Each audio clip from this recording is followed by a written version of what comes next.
La 4G Batelma vous présente Ni Vavao.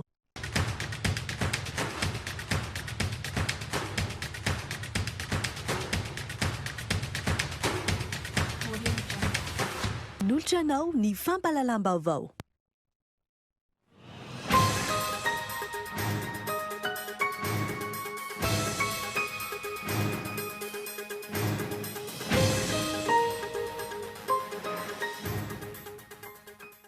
Ny ampiraha indray ny nodimandry vokatry ny coronavirus eto Madagasikara araka ny fampitambavao avy amin'ny CCO Covid-19 androany. 420 ireo tranga vaovao ary 220 kosa ny sitrana soamantsara. Mampametra-panontaniana ny mpanara-baovao ny fomba fihetsika ireo solombavamboaka androany amin'ny fanimorana ny fananganana ilay komisiona manokana andinika ireo antotan-taratasy anenjehana ireo olona ambony teto amin'ny firenena izay voaroroy amin'ny resaka kolikoly sy tsy fanaran-dalàna. Manoloana ny krizy eo anivon'ny orinasa tsy miankina napetraka ny fampindramam-bola miarina entina anampiana ny TPME na ny très petites entreprises et petites et moyennes entreprises. Ireo mpampiasa vola latsaky ny 10 miliara ariary no afaka mahazo izany. Tafakatra 17 tapitrisa ireo ny sandan'ny asa tanana naondrana ny taona 2024. Tokony ohatra lavitra no io taremarika io amin'ity taona ity saingy maro ny fahavoazana vokatry ny Covid-19. Arak'izany, tsy maintsy amafisina ny fanomezan-danja ireo sehatr'asa anjatony anatin'ny asa tanana malagasy. Eo amin'ny maresaka iraisam-pirenena nodimandry omaly teo amin'ny 512 taona ny filoham-pirenena ny Burundi. Filoha izay nitondra tao Burundi nandritry ny 15 taona. Ny filohan'ny antenimieram-pirenena any an-toerana arak'izany no andray ny fitantanana ny firenena. Ny aditen'ireo avetrany.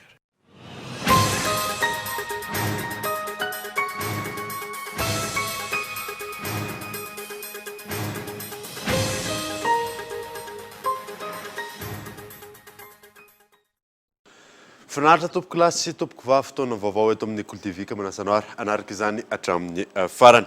Nanamboatsika ny vaovao miampiray indray no matin'ny coronavirus eto Madagasikara araka ny fampitam-baovao avy amin'ny CCO Covid-19 androany. 420 ireo tranga vaovao ary 220 kosa ny sitrana soamantsara. Tinara tsy mandresy. Vehivavy iray avy any Toamasina indray no nindaosy ny fahafatesana vokatry ny coronavirus raha araka ny taremarika ofisialy avy amin'ny ivitoeram-pibaikoana momba ny Covid-19 ivato androany. Efa taizana rety n'ity vehivavy ity raha ny fanazavana. Tafakatra 10 ankehitriny, nisan'ireo maty vokatry ny valana retina coronavirus eto Madagasikara. Ny hoe misy indray ny nodimandry vokatry ity valana retina Covid-19 ity vehivavy iray 20 taona izy io mitsaboana tao amin'ny hôpitaly manara-penitra Morafeno tao Toamasina, diabetika izy io ary misy tosidra avo. Folo zany zao nisan'ireo olona izay lavo vokatry ity valana retina Covid-19 ity teto Madagasikara. Izay aloha ny vaovao voalohany. Tamin'ireo fitiliana 170 no totosaina teo anivon'ireo ivitoeram-pitiliana 3 no nahitana tranga voamarina fa coronavirus vaovao 420. Ny 70 amin'izany dia nototosain'ny Institut Pasteur de Madagascar ary nahitana tranga 420. Tranga roa kosa no hita tao aorian'ny fitiliana 530 no totosain'ny laboratoire mobile ny Toamasina. Tranga roa hafa no hita tao aorian'ny fitiliana miisa 420 teo anivon'ny HIRA. Ny centre d'infectiologie Charles Mérieux kosa nanao fitiliana 540 ary nahitana tranga voamarina fa coronavirus 4. Ny ampy 220 kosa ireo sitrana soamantsara, enina tamin'izy ireo dia nanaraka fitsaboana tany Toamasina, ny 40 kosa teto Antananarivo. 270 ny fitambaran'ireo fitiliana natao zany omaly iny nazahoana nahitana nahafahana nahita zany nitsirika olona 420 vaovao indray mitondra tsimikaretina coronavirus. Izany hoe raha atao tsotsotra ny kajy ny taux de positivité tamin'ity androany ity fotsiny moa zany dia eo amin'ny 7,50 isan-jato eo. 220 ny sitrana tamin'ity andro tanterina amintsika amin'ity andro ity zany ny enina amin'izy ireo dia fiany Tomasina avokoa no niraisina tanana ary ny 70 dia tao amin'ny hopitaly Befelatanana. 5 sy 10 sy 4 sy 1 alina isan'ireo fitiliana natao hatramin'ny 9 volana Jona lasa teo. 20 sy 1 ireo tranga voamarina ho coronavirus teto Madagasikara hatramin'izay nisy ny valana retina izay. 9 sy 20 ireo navita nanohatra ny valana retina. 7 sy 20 kosa ireo mbola manaraka fitsaboana eny anivon'ireo hopitaly manerana ny nosy ka ny 9 amin'izy ireo dia misy soritra retina ahina na ilay antsoina hoe forme grave. Nahazahoana vokatra tsara ny Covid organique tamin'ny fitsaboana ny valana retina coronavirus tany Tchad ka niverina naka indray izy ireo tamin'ity androany ity teny amin'ny serano mpiara-minidina Ivato Yonina Saina. Olona 430 nitondra ny tsimikaretina coronavirus tany Tchad no sitrana tamin'ny fampiasana ny tambavy Covid organique avy aty Madagasikara araka ny nambarany ministry ny fahasalamam-bahoaka any Tchad. Ireo olona ireo izay tsy nahitana effet négatif na voka-dratsy rehefa nozahany ny mpitsabo tao aorian'ny fihinanana ny CVO. Vokatry ny fahazahoana ny tombontsoa avy amin'ny fampiasana ny tambavy organique izay nanapa-kevitra ny aka ny andiany faharoa izy ireo. Androany, nigadona teny amin'ny seranam-piaramanidina Ivato, ny fiaramanidina faharoa nalefa ny filohan'ny République any Tchad naka ny tambavy Covid organique. Depuis la réception de ce don, en effet, nombre de nos patients hatramin'ny nahazoana ilay fanomezana Covid organique nisy tamin'ireo mararinay no nitsaboina tamin'izany, tao ireo nampiarana tamin'ny fanafody hafa, tao no nitsaboina tamin'ny CVO fotsiny. Mampalainay ny milaza aminareo araka ny efa nambaran'ny ministry ny fahasalamana tany Tchad fa tsara ny vokatra azonay. 730 tamin'ireo mararin'ny coronavirus izay efa ambavahoana no nitsaboina ary sitrana tamin'ny fampiasana ny Covid organique, tsy nisy fanafody hafa nanampy. Izany mahatonga ny filohanay ny resaka tamin'ny rahalahany ny filoham-pirenena malagasy hanampindray ireo Covid organique sa fitsaboana sy fisorohana. le gouvernement malgache une plus large commande de l'eau curative et préventive. Ankoatra izay, ampitombona ny fiara-miasa eo amin'ny Madagasikara sy Tchad amin'ilay 3e protocole ny fampiasana ny injection hitsaboana ny Covid-19.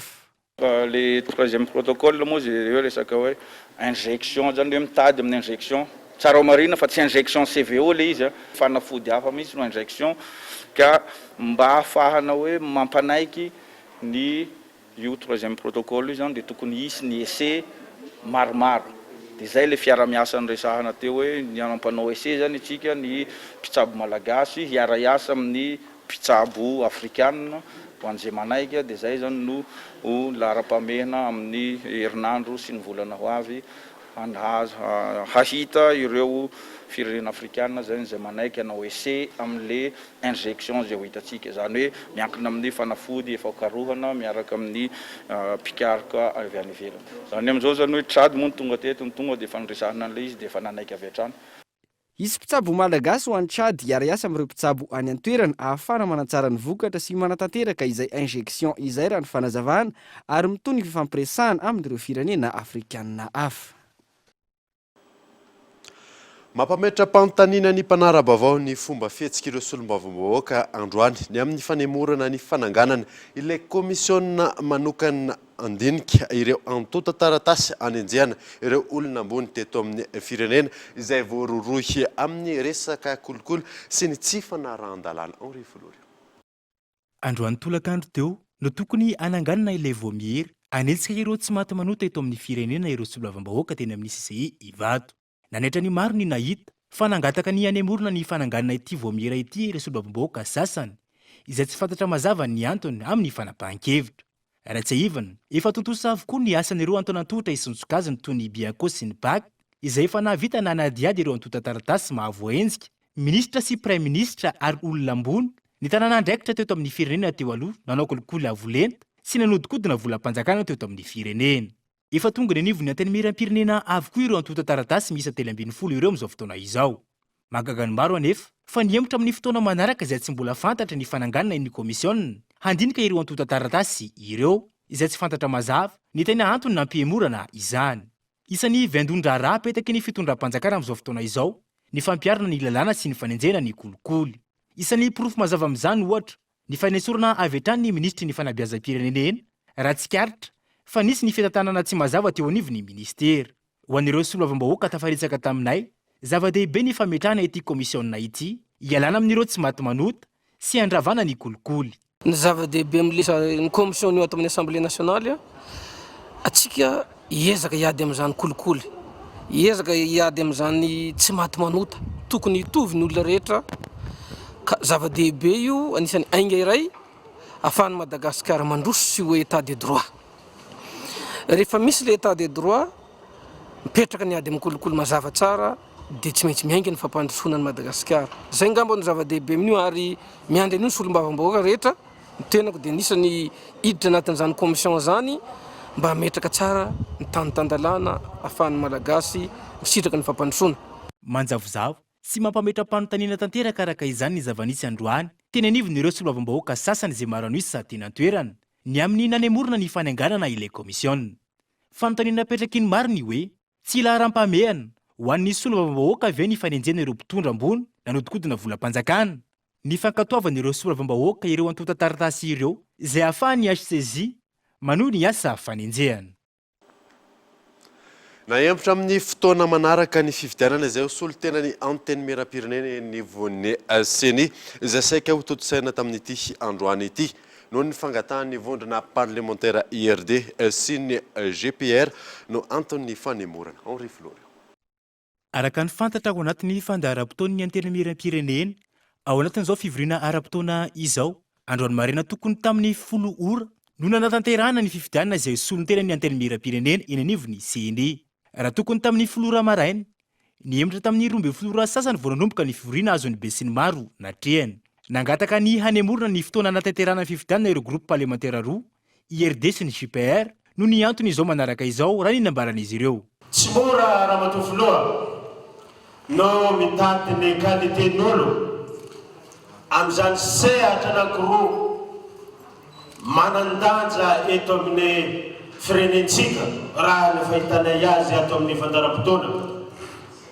Koa raha ny fampidinika izay maro anisy ny député rehetra mihitsy Ramatofoloa mahakasika ity fandaharam-potoana ity ka dia mangataka izay Ramatofoloa ahemotro amin'ny fotoana manaraka ny fanatanterahana ity ordre du jour ity fa amin'ity session ihany no agatanay anatanterahana zany Ramatofoloa. Nefa zahay ao amin'ny groupe GPR rehefa nivory dia naka zao fanapahan-kevitra zao satria mba hampitovy ny chance-ndreo candidat rehetra reo dia mangataka ny fanemorana famandritra amin'ity session ity ihany izahay mba alalanay an'ireo candidat zay hirotsaka amin'ny fifidianana tokony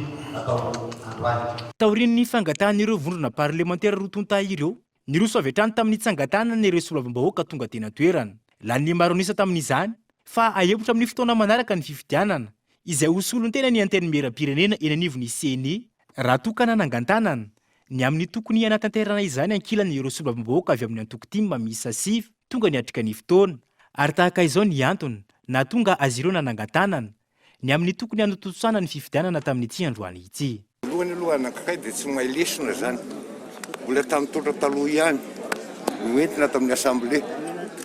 Tiako tenenina amin'izany dia izao matory olona candidat reo tonga rehefa tapaka hoe androany nanaovana azy fa tsy hoe rehefa tsy mety ny eritreritra tsy mety ny lobinina natao tany korotana ny zareo dia hoe aloha hemotra satria tsy mitovy hevitra zavatra tsy mety zany fa rehefa natao androany dia zay vita dia vita fa zay natao hoe tsy nandray lesina satria ny ainana taloha zany dia dia mbola averina zany le toetra fahiny hoe tsy mitovy hevitra ianona sianina sianina sianina dia aloha amboarina aloha zay ny hevin'le kolokolo zay tsy maintsy zay foana zay ny hevin'ny malety taloha satria amboary aloha rehetra tsy miteny reto ampitenenina dia zay zany dia ho atambatra misy olona siblena olona niny fa aloha le olona itsangana eto ahitany olona fito fa député manana soany zay io.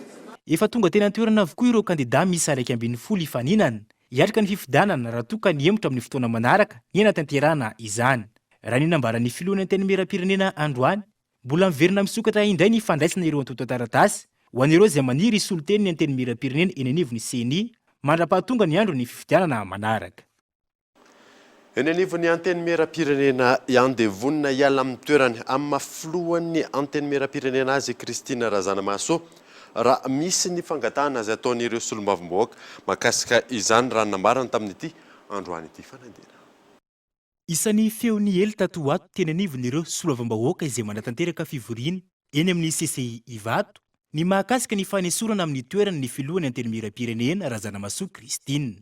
Tsy fantatra mazava ny mety ho antony io fanesorana io fa araka ny feo mihely avy amin'ireo solombavambahoaka misy ireo vondrona solombavambahoaka izay mikasa ny hanatanteraka izany. Nandritra ny fivoriana androany nanaraotrana ny tany mahakasika izany ny mpanao gazety tonga teny an-toerana. Tahaka izao ny fanazavany nety ny filohan'ny anteny mera-pirenena. Zay birao maharitra dia tsy maintsy vonona hatrany misedra an'izany hoe manalokaloka mandrakariva, mananotanina mandrakariva ny fanesorana ny mpikambana amin'ny birao maharitra zany, indrindra ny filohany amin'ny teny mera-pirenena. Tsy misy moa fanesorana zany hoe amina hevitra olombitsy na hevitra olotokana na asan'olombitsy, fa ny maro anisa ihany no manapa-kevitra eto amin'ity andry mpanjakana indrindra ny anteny mera-pirenena. Atony dia tena miasa ny jeu démocratique, le jeu de la démocratie. Nambarany ihany koa fa malalaka ny fanehoan-kevitra eny anivon'ny anteny mera-pirenena ary mbola tsy tonga eo aminy ny atao-tantaratasy mahakasika izany.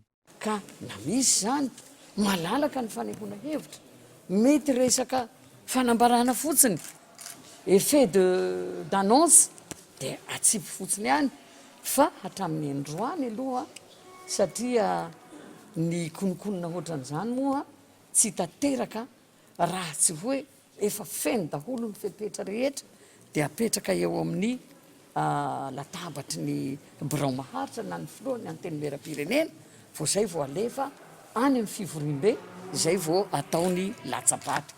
Ka hatramin'izao nefa ny mbola tsy tonga eo ambony latabatry ny filohan'ny anteny mera-pirenena izany fangatahana izany, fa dia mbola angamba mbola konokononina ilay izy. Andrasan'ny mpanara-baovao fatratra araka izany no mety ho toy ny ity fikonokonona amin'ny fanesorana amin'ny toerana ny filohan'ny anteny mera-pirenena ity. Manoloana ny krizy eo anivon'ny orinasa tsy miankina napetraka ny fampindramam-bola miarina entina anampina ny très petites entreprises et petites et moyennes entreprises. Ireo mampiasa vola latsaky ny 10 miliara ariary no afaka mahazo izany. Miantarandrianavo. Taoriany antso maro ny totosain'ireo orinasa tsy miankina manoloana ny fahatsiantoka nateraky ny coronavirus. Raha toka rahampitso no voalaza fa iona amin'ny filohan'ny repoblika ireo solotena ny mpandrahara samihafa. Vahaolana isanina roson'ny fitondram-panjakana ny fametrahana ny fampindramam-bola miarina araka ity fampitam-baovao fampafantarana nivoaka ny fiandohan'ny volana jona 2024 ity. Fonds de soutien na lela-vola entina anohanana ny TPME izay ny très petites entreprises sy ny petites et moyennes entreprises ny miarina. Fampindramam-bola afaka aloha anatin'ny 420 volana eo izy io ho an'ny TPME anatin'ny sehatra ara-dalàna ka niara-ny krizy nateraky ny Covid-19. Miankina amin'ny fepetra maromaro araka izany ny fisitrahana azy. Ohatra, afaka misitraka azy io ireo orinasa ara-dalàna manana lela-vola miasa na chiffre d'affaires hatramin'ny 10 miliara ariary amin'ny alalan'ny état financier fiscaux. Ny taona 2024 no anamarinana ny momba izay, mety ho amarina ihany koa ny état fiscaux 2018 na ny taona 2024. Tsy maintsy orinasa izay efa nisy ary niforona tao anatin'ny efa taona farany farafahakeliny. Tsy maintsy manana kaonty enim-bolana mialohany ametrahana ny fangatahana raha toka eo anivon'ny beoary 12 volana farafahakeliny raha toka banky hafa. Tsy voakasika ity fampindramam-bola ity kosa ireo misehatra amin'ny fizantany, fikarakarana lanonana, BTP, trano fandraisam-bahiny sy fisakafoana. Misy kosa ny dingana rana amin'ny fanaovana ny antota taratasy, tahaka ny fanatotosana ny taratasy fangatana miaraka amin'ny sonian'ny mpangataka, fanomezana ny état financier ho an'ny 3 taona farany, fanomezana ny plan de trésorerie prévisionnel, relevé bancaire ny 12 volana farany, taratasy mpanjakana mazava tsara ary ny saran'ny fandefasana antota taratasy. Hatramin'ny 300 tapitrisa ariary no ahafahan'ny orinasa iray indramina ary 900 isan-taona ny tahan'izana-bola, miankina amin'ny kajy BFR nefa ny vola omena. Tsaivina, ny fond fiariana no miantoka tanteraka amin'ity fampindramam-bola miarina ity. Mbola malalaka ireo tsena lehibe eto Antananarivo renivohitra ka ahafahana mampiditra ireo mpivarotra amoron-dalana. Avaozana sy hoatsaraina ihany koa ny tsenan'ny bambo eo Andavamamba. Ireo no nisongadina nandritra ny fidinana ifotona izay nataon'ny ben'ny tanàna Antananarivo renivohitra teny Nosy Be sy namotana tamin'ity androany ity. Gaëtan Andretsilavo. Nidina ifotony nijery ny zava-misy marina eny amin'ireo tsena ny ben'ny tanàna Antananarivo renivohitra androany, nojerena manokana ny tsena Nosy Be, namotana sy Andavamamba.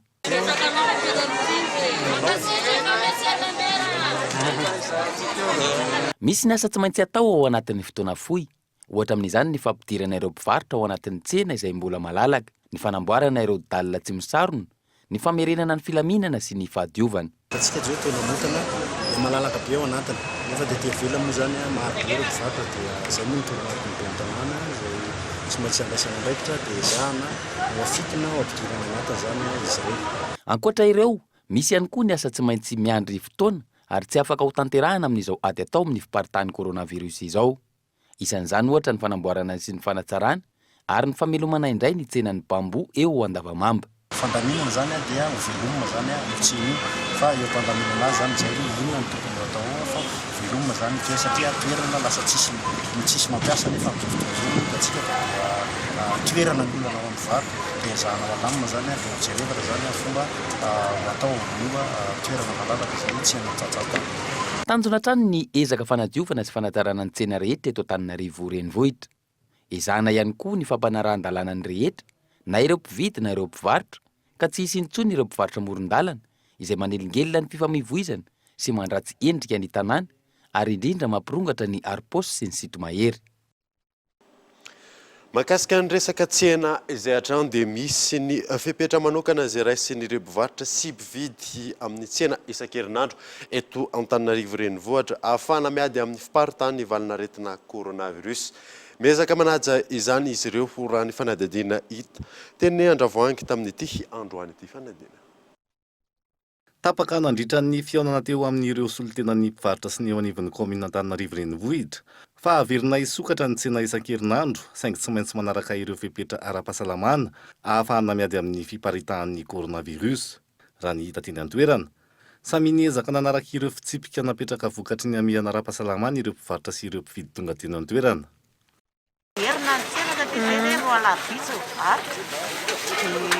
Fepetra raisinay moa zany dia milanelana ray metatra mividy dia tena misy bidon fanasana tanana dia izay mitezana dia manasa tanana olona resaka aminenina maraina zao zay nkety hororo eo zao dia mamborony dia tafalety zay zany amin'ny tsena misy polisy tonga mihitsy aty dia mitsokasokole mandravanao ety mihitsy azasana ny tanana aloha tika eto aminay izy rehefa mena entana mandray amin'ny vola zay sy izy mandray entana vateray dia sasana efa andronay tany alohan'ny elany eto tanamanitan'ny manandro fahasalamana misy mividy eo dia tsy senay manatona aloha ny anankiray fa misy anankiray fasenay manoana an'le izy dia voatany zany ray metatra.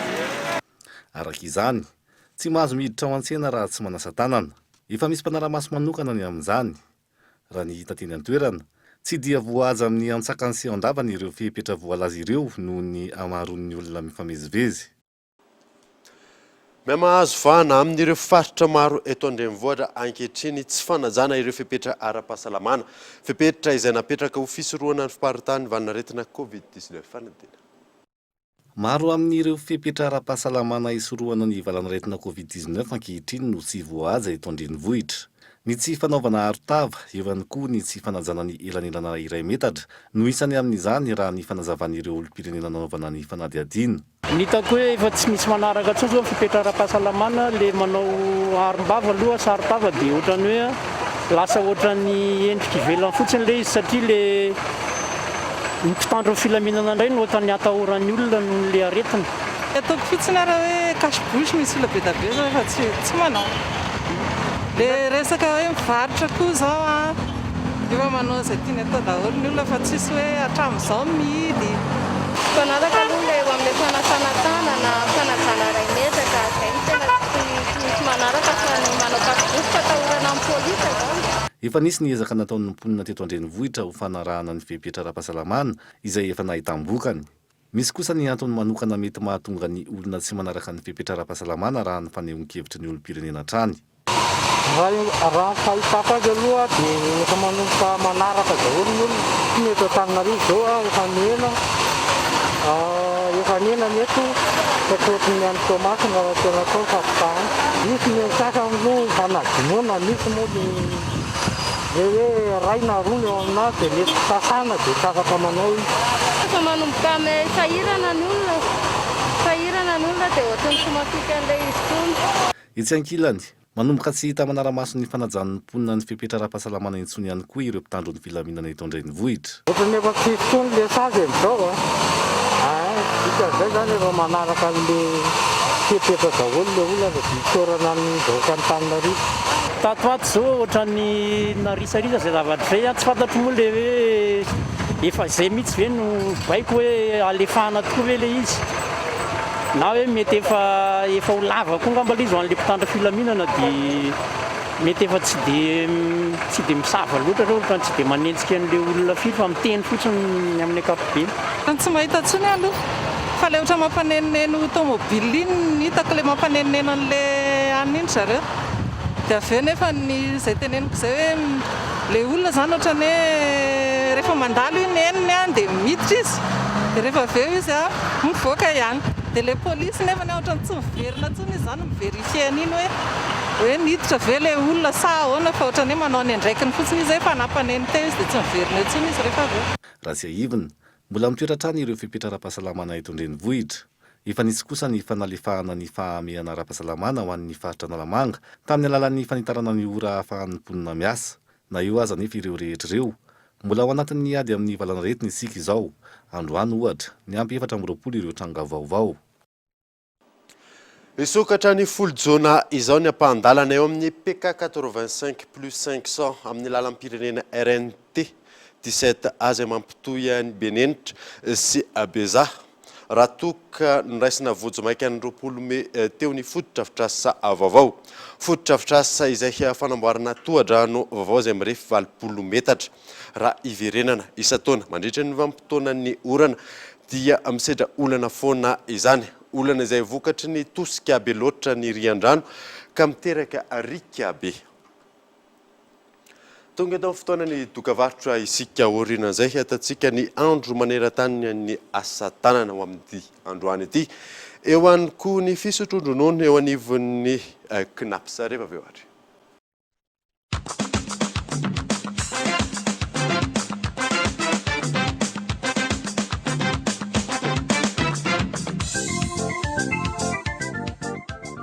Avec Yellow SMS, envoie encore plus de SMS et reste toujours en contact où que tu sois. Nouveau, profite de 100 SMS vers Telma, plus 25 SMS vers les autres opérateurs pour seulement 200 arrières par jour. Tape vite le dièse 322 étoile 62 dièse pour souscrire. Offre valable 24 heures.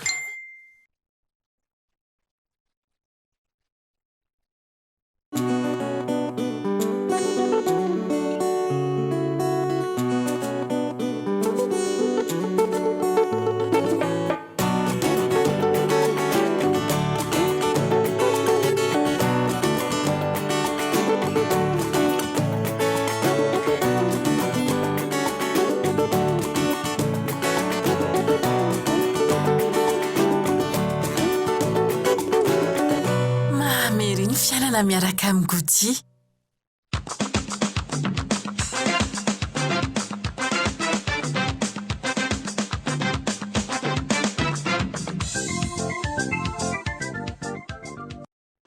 Vereto amin'ny fampalalam-baovao isika. Fomba fijery vaovao no apetraka manomboka izao anatsarana ny sehatra ny asa tanana eto Madagasikara.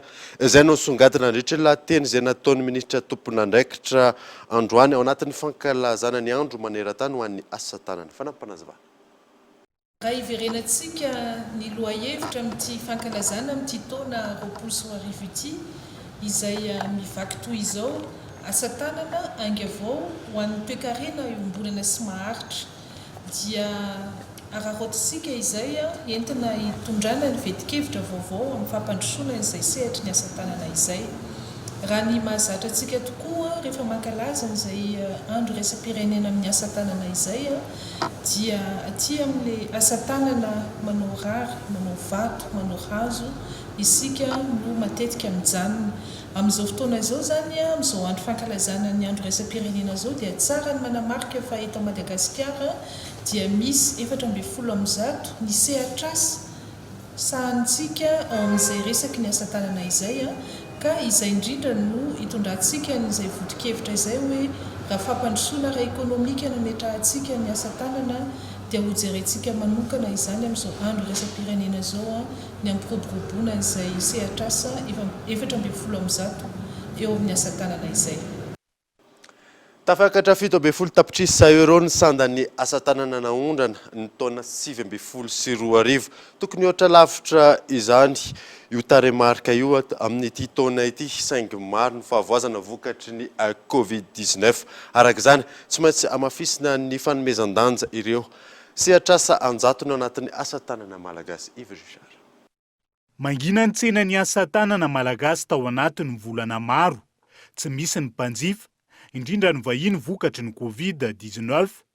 Ho an'ny eto amin'ny village des artisans créateurs Andavamamba, isan'ny fitaratra amin'ny fampirantiana sy famarotana ny vokatra malagasy, maina ny tsena ho androatrany hoe 720.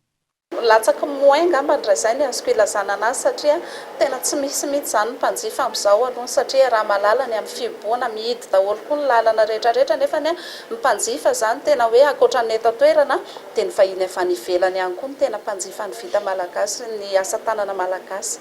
Ny vahiny raha ny isanjatony ataontsika hoe eo amin'ny 60% eo dia ny avy eto toerana izy zany mety hoe eo amin'ny 20% eo zany ohatran'izay ny mpanjifa tonga eto. Rehefa amin'ny fotoana fandehanan-tsena fa ny amin'izao aloha zany tena hoe tsy misy mihitsy ny mpanjifa zany amin'izao. Ankoatra ireo entana lafo teto an-toerana, nananika ny 7 tapitrisa euro ny sandan'ny asa tanana naondrana tamin'ny taon-dasa. Tokony ohatra lavitra noho io ny taremarika amin'ity taona ity, saingy maro ny fahavoazana vokatra ny valana aretina. Hotohizana ny fanatsarana ny sehatra amin'ny ankapobeny. Amafisina ihany koa ny fanomezan-danja ireo sehatr'asa anjatony tafiditra ao anatin'ny asa tanana malagasy. Metraka atsika zany ivitoerana anankiray mba ahafahana mampivoatra valorisation ireo métier izay mandrafitra ny asa tanana amin'ny ankapobeny. Eo mpamola volana izay moa zay zany zao hoenareo miandalana eo fa andeha ny fanomboana fotodrafitr'asa dia amin'izay fotoana izay hoentsika miandalana hoe atraiza sy atraiza ny zavatra hoentiny izay fotodrafitr'asa ho apetraka izay satria ny fampandrosoana rehetrarehetra ny fampiroboroboana rehetrarehetra ny asa tanana zany ao anatin'ny chaîne de valeur ao anatin'io le CAP arina io amin'ny sehatr'asa rehetrarehetra zany dia ho hita ao anatin'io fitoerana io daholo. Ankoatra ireo paikady ametrahana ny asa tanana ho aingavao amin'ny fanatsarana ny toe-karena. Manomboka ny asa ka famindrana ranom-panafody ny toeram-pivarotana asa tanana teo Andavamamba sy ny Sapanana Ambotrimanjaka no nanamariana ny andro maneran-tany ho an'ny asa tanana androany. Hetsika izay nambaran'ireo mpivarotra fa hanampy azy ireo amin'ny ady amin'ny valina aretina Covid-19 amin'izao fotoana izao.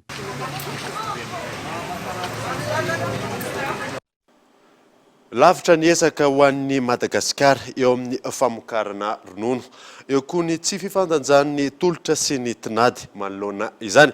Ho amafisina ny paikady hoy ny tompon'andraikitra eo anivon'ny ministeran'ny fiompiana ionina saina. Manodidina ny 2,000 hatramin'ny 3,000 ariary ny litatra ny ronono eto Madagasikara ankehitriny. Sarangan'olona vitsy no afaka mividy sy misotro izany isan'andro vokatra io vidiny io. Raha ny fenitra iraisam-pirenena 30 litatra isan'olona isan-taona no tokony hosotroina. Eto Madagasikara nefa 10 litatra isan'olona isan-taona izany raha nitatitra navoaka ny ministeran'ny fiompiana ny fambolena ary ny jono. Ny fanamafisana ny paikady efa misy no ataon'ny ministera raha ny fanazavana.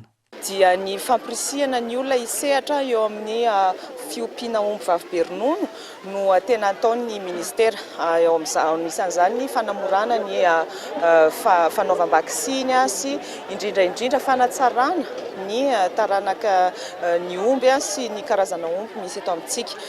Marina tokoa fa satria mahavokatra ny ronono dia ilay mpamokatra azy aloha no tsara tokony ho atsaraina voalohany zay vao afaka mahazo vokatra betsabetsaka kokoa sika sy tsaratsara kokoa. Ary ao anatin'izay ihany koa no hoe rehefa betsaka sy tsara ilay vokatra, betsaka kokoa ny vokatra dia miena ny vidiny ary niezahana mba ho takatry ny sarambabem-bahoaka izany vokatra azo avy amin'ny ronono izany. Androany nisy ny fizarana ronono sy vokatra avy amin'ny ronono teny Ankamasoa Andralanitra ho an'ireo zokiolona sy fianakaviana sahirana niarahany ministera sy ireo mpiara-momby nantoka aminy. Hetsika izay tafiditra ao anatin'ny fanamarerana ny andro iraisam-pirenena ho an'ny ronono ankalazaina isaky ny fiandohan'ny volana Jona. Azo raisina isam-bolana manomboka izao ny fisotro ronono eny anivon'ny KNAPS raha toa ka isaky ny 3 volana izany teo aloha. Efa manomboka ihany koa ny fahazahoana ireo mpitatitra ny fiahiana ara-tsosialy eny anivon'ny KNAPS Gaëtan Andriatsilava. Raha toa ka isaky ny 3 volana azo atao ny mandray ny fisotron-dronono isam-bolana ao amin'ny KNAPS manomboka izao raha nambaran'ny ministry ny asa sy ny fampananana asa raha tonga nanao ny tatitra tamin'ireo solobavambahoaka tetsy amin'ny CCI Ivato izy omaly. Tsy maintsy manao fangatahana eny amin'ny nivon'ny KNAPS kosa ireo izay te hanao izany. Dia mahafaly azy zany no miteny fa manomboka izao efa tapaka io zavatra io fa ny fanendrika amin'izay moa ny fanontaniana ny olana izay napetraka reo fa dia azo ny mpiasa tsirairay atao zany ny mametraka fangatahana eo anivon'ny KNAPS ary misafidy izy na mbola ilay isa 3 volana no andraisan'ny fisotron-dronono na atao isam-bolana. Dia izay moa dia miankina amin'ny prorotany izay efa fisotron-dronono azo ireo ihany na tiano zaraina telo iny dia raisiny arak'izay na ho ataony isa 3 volana ohatra ny any piasam-panjakana tamin'ny fotoan'andro ihany koa. Ankoatr'izay efa manomboka ny fisitrana ireo mivelona amin'ny fitateram-bahoaka ny fisitrana ny fiahiana ara-tsosialy ho azy ireo eo anivon'ny KNAPS ho iatran'ny ministra. Ny zotra suburbaine no nanomboana izany ary efa tsy ho ela ihany koa ny urbaine sy ny zotra nasionaly. Nanomboana azy dia amin'ny suburbaine aloha fa mbola ho avy ny eto ny amin'ny urbaine sy ny any amin'ny nasionaly. Ny base moa zany raha ohatra ka raisina amin'ny karama farany ambany 200 000 ariary dia 5 000 ariary izy zay. Ohatran'izay zany ny critère ny base ilay fikajina an'ilay izy. Fa tsy ho ela intsony dia hanomboka andeha miandalana io zany ary andeha amin'ny urbaine sy ny nasionaly fa manomboka azy tika izao amin'ny suburbaine. Eo amin'ny lafiny fampananana asa azo ny faritra 20 taona manao fangatahana amin'ny alalan'ny fiofanana ahafahana manampy ireo tanora tsy hanasa eto Madagasikara. Efa nisy ireo faritra nisitraka izany toa ny Boeny, Bongolava, Sofia ary Diana ny taona 2012. Ho amiraina ihany koa ny fikarakarana taratasy ilaina rehetra eo amin'ny sehatry ny asa-panjakana na ao amin'ny ministera foibe na any amin'ny faritra. Voalaza nandritra ny fionana fa isy fanorenana sy fanavaozana ireo mpanjakana eo anivon'ny ministeran'ny asa sy ny fampananana asa ho any amin'ny faritra manerana ny nosy ka faritra 7 no isitraka izany amin'ny ity taona 2020 ity. Ampitomboana nisan'ireo tantsaha manaraka fiofanana afahana manatsara kokoa ny sehatry ny fambolena sy ny fiompiana ary ny jona eto amintsika. Mbola vitsy sy raha ny antotanisa ireo tantsaha Matianina Gaëtan Andriatsilava. Nametraka fanamby ampivoarana ny fahaiza-manao ho an'ny tantsaha mpamokatra ny fanjakana. Atomboka amin'ny fametrahana mpitarika manana traikefa ny fanofanana ny tantsaha ho lasa Matianina. Natomboka androany ny taleparitry ny fambolena sy ny fiompiana ary ny jona ao Alaotra Mangoro no hitantana vonjimaika ny CAFPA na ny Centre d'appui et formation professionnelle agricole ao Ambohitsilaozana ny solotoerana ny tale teo aloha.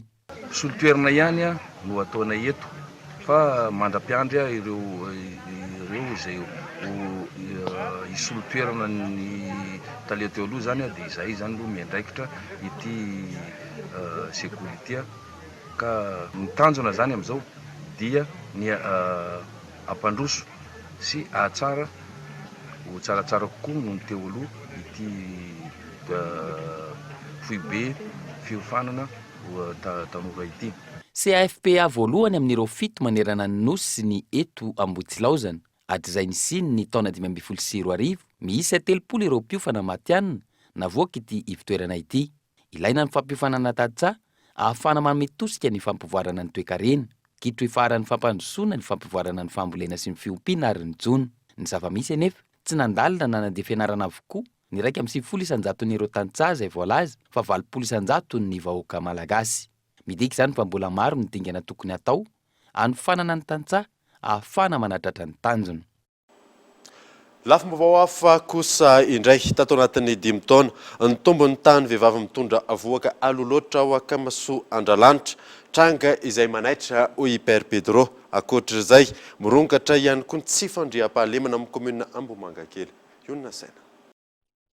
Saika eo anelanelan'ny 4ambin'ny hatramin'ny 7ambin'ny taona ny 900 ireo vehivavy tonga miteraka eo anivon'ny maternité Akamasoa Andralanitra tranga izay mitombo hatrany hoy ny mpitsabo araka ny fanadihadiana atao teny an-toerana. Mandrona izany tokony araentana ny rehetra hoy Père Pedro fa tsy variana amin'ny fifaniliana andraikitra. Manaitra io tanora tokony hianatra zao efa hiteraka. Tanora tokony manampy ray aman-dreny efa hanambady ary angamba tsy hanambady fa mety manazanaka ihany satria lehilahy mety hitsoka ihany. Ka dia zao problema ho antsika rehetra io ka fanjakana fiangonana olona tsara sitrapo rehetra ny fikambanana rehetra tsy miankina fanjakana tokony isika rehetra hiezaka manabe reto tanorantsika reto satria ireo no ho avytsika. Ka izao le fitizana sy fanambeazana tokony tenenana amin'ny paibe maso bebe kokoa amin'ny fahita lavitra. Tokony asiana ireo tanora zay efa latsaka amin'ny fiainana izy afaka atao vavolombelona satria tsapany avy eo. Eto misy tanora maromaro 9 taona bevoka izy niteraka dia ho izy diso ao dia hoy anao tokony manao vavolombelona anatrehany tanora namana mba tsy ho latsaka tahakanao koa izay. Ankoatra izay saika isan'andro no ahitana trangana tsy fandriam-pahalemana ao amin'ny komina Ambohimangakely. Isan'ny olana mahatonga izany tsy fisian'ny jiro manazava ny tanàna amin'ireo fokontany maro. Ny politika manokana efa misy ny politika efa misy ny fiaraha-miasanay amin'ny fokontany 7 eto Ambohimangakely dia anisan'izany koa ny ezahanay mampiditra ny jiro satria rehefa mazava ny tanàna angamba dia miaina kokoa ny tsy fandriam-pahalemana eto amin'ny komina Ambohimangakely dia efa ao anatin'ny fampidirana jiro re fokontany anaky roa zao éclairage public efa manomboka eo amin'ny anaky 6 ny toerana ho ampidirana jiro eto amin'ny komina Ambohimangakely amin'izao. Ny fitaizana, ny fampirisihana ny tanora ilofa amin'ny fianarana, ny fanomezana asa no tokony amafisana raha ny fanazavana hiadina amin'izay tsy fandriam-pahalemana izay. Maresaka iraisam-pirenena nodimandry omaly teo amin'ny 5 taona ny filoham-pirenena ny Burundi. Filoha izay nitondra tao Burundi nandritry ny 15 taona. Ny filohan'ny antenimieram-pirenena any an-toerana arak'izany no andray ny fitantanana ny firenena. Fanadina. Omaly atalata no nindosy ny fahafatesana teo amin'ny 15 taona ny filoham-pirenen'i Burundi, Pierre Nkurunziza. Ny fijanonan'ny fotampoka na ilay antsoina hoe crise cardiaque no nahafaty azy raha ny fanazavana nomeny tompony andraikitra. Manoloan'izany, manatanteraka fisaoram-pirenena ao anatin'ny 7 andro ny vahoaka any an-toerana. Raha tsy haivina, nitondra ny Burundi nandritra ny 15 taona ity filoham-pirenena ity ary ny volana aogositra ho avy izao no tokony hifarana ny fehim-potoana hitondrany. Arak'izany, ny filohan'ny antenimieram-pirenena ny an-toerana no andimby azy eo amin'ny fitantanana ny firenena mandra-pahatonga ny fandraisan'ny jeneraly Evariste Ndayishimiye ny fahefana. Ity farany izay voafidy nandritra ny fifidianana filoham-pirenena tany Burundi ny 20 volana May lasa teo. Dia izay mamarina vaovao tamin'ity androany ity. Ankasitrahana ianao nanaraka izany. Soafa tsara ato.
Nanolotra anao teo ny fampalalam-baovao. La 4G by Telma vous a présenté Ny vaovao.